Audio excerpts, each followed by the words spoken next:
God scripted जर्नीच्या तिसऱ्या भागात आपलं स्वागत आहे. गुपचूपची तर गोष्टच वेगळी होती. इथून निघाल्यावर आम्ही पोहोचलो नागपूरला आणि नागपूरचा नाईट व्ह्यू तर ओ हो कमालच म्हणतो ना, एकदम भारी.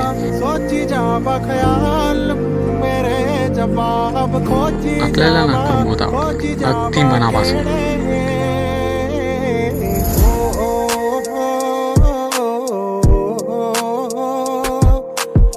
यानंतर राज्यसीमा पार करून आम्ही पोहोचलो मध्य प्रदेश.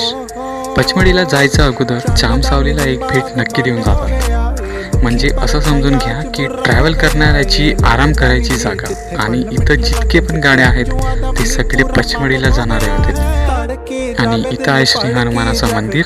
रात्रीचे 11:15 वाजता ऑलमोस्ट मंदिरं बंदच राहतात आणि हा पण बंदच होता. तर मग आम्ही बाहेरून दर्शन करून वापस आलो.